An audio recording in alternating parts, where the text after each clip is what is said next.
ओडिया भाषा ओडिया साहित्य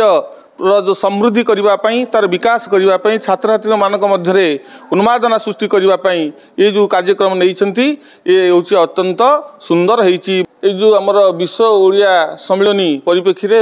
श्री जगन्नाथ परिक्रमा प्रकल्प परिप्रेक्षी सरकार तरफ ये गोटे हूँ अभिनव योजना या माध्यम ओडिया भाषा ओडिया साहित्य जो समृद्धि करने तार विकास करने छात्र छात्री मानक मध्य उन्मादना सृष्टि करने ये जो कार्यक्रम नहीं ये हूँ अत्यंत सुंदर होती मनमुग्धकर होती या छात्र छात्री मानक मध्य एक उन्मादना सृष्टि करी आ माध्यम छात्र छात्री मैंने निश्चित भाव में ओडिया भाषा को भल पाइबा सहित तार प्रचार प्रसार करने निश्चित भाव में भविष्य में उद्यमरत रही से यही जो प्रोग्राम रही ये प्रोग्राम निश्चित भाव में सरकार एक अभिनव प्रकल्प। आज मुख्य उद्देश्य है आम ओडिशा सरकार मो ओडिशा युव ओडिशा नवीन ओडिशार आज ओडिया भाषा साहित्य सम्मिलनी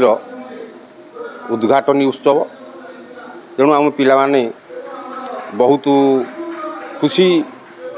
अनुभव करुँच नवीन सरकार पिलामानक खेल नाच कूद मो ओडिशा नवीन ओडिशार एक मासक तले आमर काम आरंभ होता पिला माने नाच कूद खेल बर्तमान ये आज विश्व साहित्य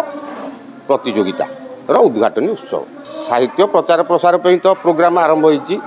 बहुत भल काम करुँचा सरकार शिक्षा विभाग ए जिनिस सब पिला माने युवक पिला से माने केमिति भविष्य में साहित्य भाषा सहित जड़ित हेबे एवं सांस्कृतिक सामाजिक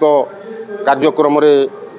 भाग नहीं कि सेमाने केमिति ऊपर को जीवे आउ गोटे थिला आज आमर सेल्फ डिफेन्स कार्यक्रम से माने केमिति किए गोटे शत्रु आक्रमण कले से माने निजुक निजे आत्मरक्षा करेंगे बालिका माने से हिसाब से नवीन बाबू जहाँ कर बहुत भल कर। दीपांजलि जेना आम गोपीनाथ हायर सेकेंडरी कॉलेज छात्र छात्रीगण आम कॉलेज आज जगन्नाथ महाप्रभुंर परिक्रमा उद्घाटन सम्मिलनी परिप्रेक्षी आज उद्घाटन दिवस आरंभ होती आमर साहित्यर मुख्य प्रवक्तागण आसी निजर भाषण प्रदान कर